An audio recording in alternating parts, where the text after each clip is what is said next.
Se você não está governando, multiplicando ou nomeando, você está fora do seu lugar de propósito. A palavra de Deus diz em Romanos capítulo 8, a partir do versículo 18, que é até bem conhecido.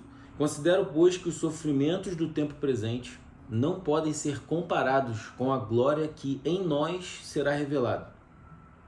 A criação aguarda com grande expectativa que os filhos de Deus sejam revelados. A criação aguarda com grande expectativa que os filhos de Deus sejam revelados. Tem a outra versão aqui que é NTLH, que é a nova tradução da linguagem de hoje, né? Que ela fala, esse versículo tá assim, ó: o universo todo espera com muita impaciência o momento em que Deus vai revelar o que os seus filhos realmente são. Interessante, né? Uma diferença que me chamou a atenção. E aí ele continua assim no versículo 20: pois todo o universo, pois toda a criação se tornou inútil, não pela sua própria vontade, mas porque Deus quis que fosse assim. Porém, existe uma esperança. Um dia o próprio universo ficará livre do poder destruidor que o mantém escravo e tomará parte na gloriosa liberdade dos filhos de Deus.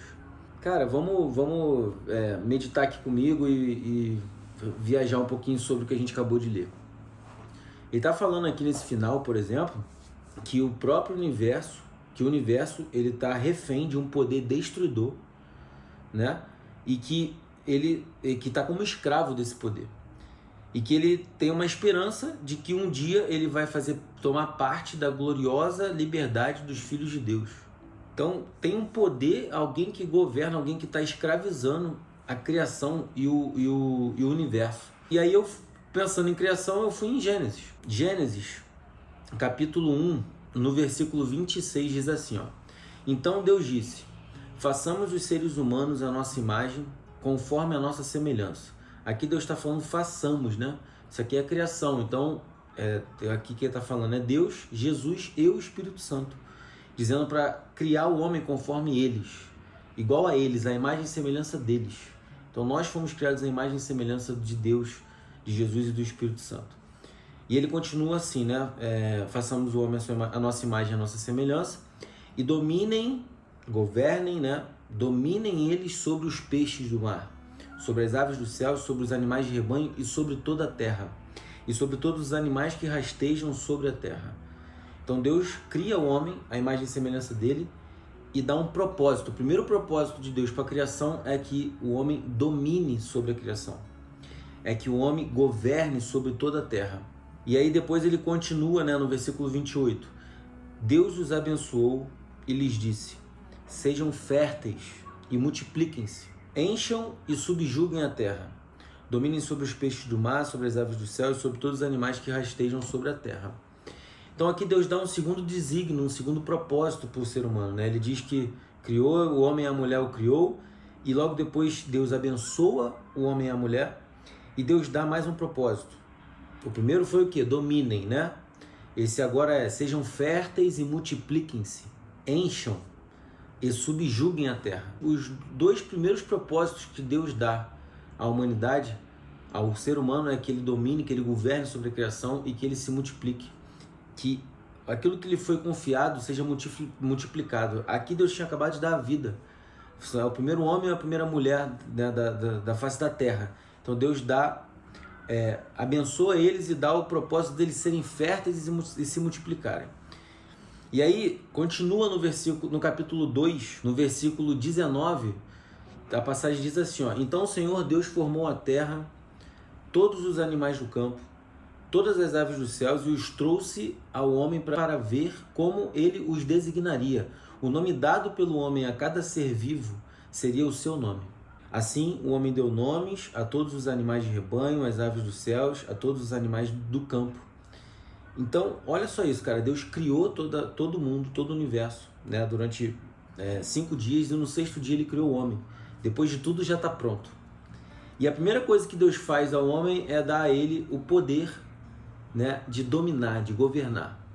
Depois ele dá o propósito também do homem encher a terra, multiplicar. E o terceiro propósito que Deus dá ao homem é nomear, é designar tudo que foi feito na criação. Deus dá tudo pronto, e Deus cria o homem quando já está tudo pronto e preparado para ele. e ainda dá o privilégio do homem designar, do homem nomear a criação. Se a gente for olhar aqui, lá em Gênesis 1, né, no versículo 26, numa outra tradução, está dizendo assim, ó, agora vamos fazer os seres humanos que serão como nós, que se parecerão conosco, eles terão poder sobre a terra. Então, Deus, além de criar a gente já em algo tudo pronto e preparado para a gente, Ele nos deu o propósito de governar. E aí é o que, voltando lá em Romanos, é o que Paulo está falando aqui. A criação, o universo, ele aguarda com grande expectativa que os filhos de Deus sejam revelados.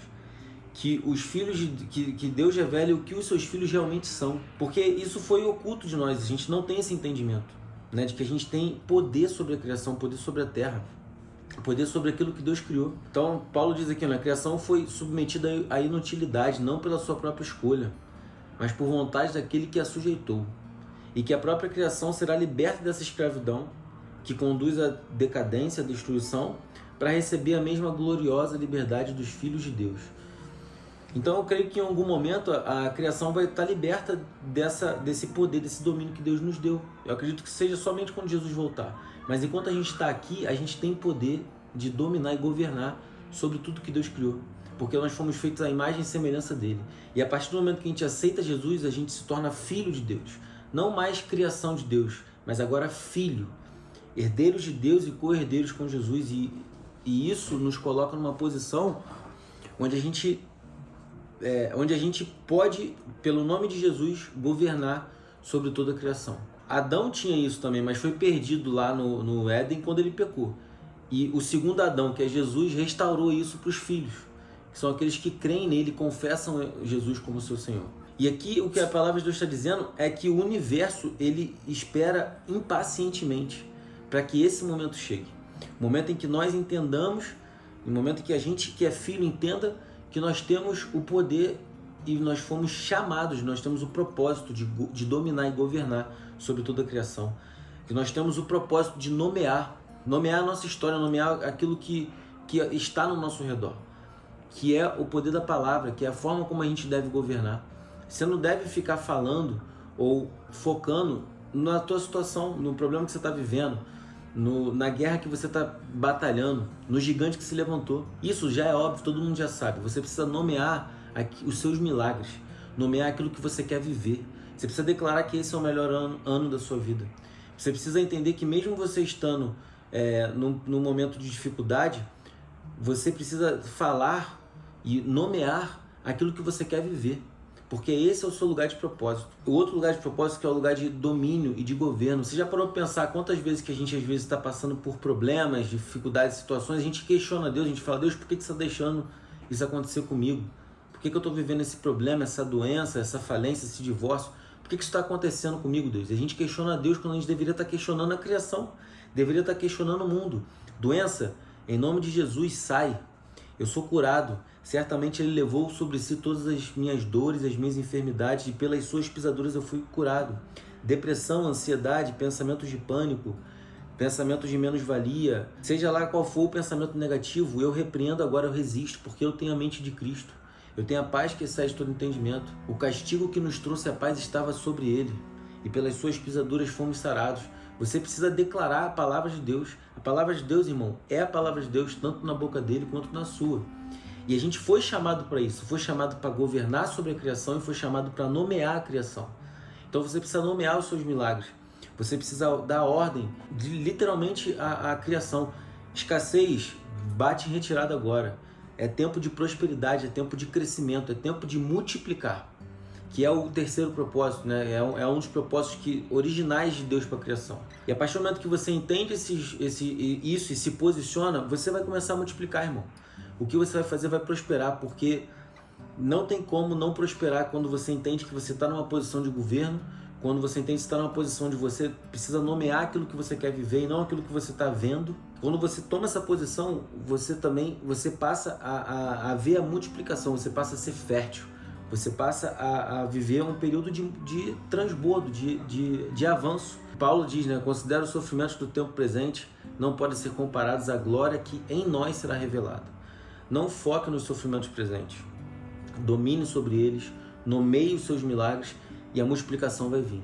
E essa glória que será revelada em nós não tem a ver com a gente, tem a ver com Ele. Tudo que Ele vai fazer e te fazer multiplicar, te fazer prosperar, te abençoar, te gerar milagres na sua vida, é para a honra e glória dEle. Toda a criação foi feita para dar honra e glória ao nome de Deus, assim como nós. E quando a gente está no nosso lugar de propósito, a gente está glorificando a Ele. É isso, irmão. Lembre-se, Deus é bom o tempo inteiro. O tempo todo Deus é bom. Seja forte e corajoso e continua. Se você gostou desse vídeo, se ele fez sentido para você, cara, compartilha agora. Não perde tempo. Clica agora no botão e compartilha no grupo da tua família, do teu trabalho, dos teus amigos. Lança a semente e deixa o Espírito Santo de Deus agir. Se você gostou desse vídeo, se você pensou em alguma coisa, comenta aqui. Se você já leu esse texto e teve algum outro entendimento, comenta aqui com a gente, interage, deixa a gente saber o que Deus revelou para você, no que o Espírito Santo revelou para você. E se inscreve no nosso canal para que você possa receber notificação quando novos vídeos forem postados, beleza? Espero que você tenha gostado desse vídeo e lembre-se, Deus é bom o tempo inteiro.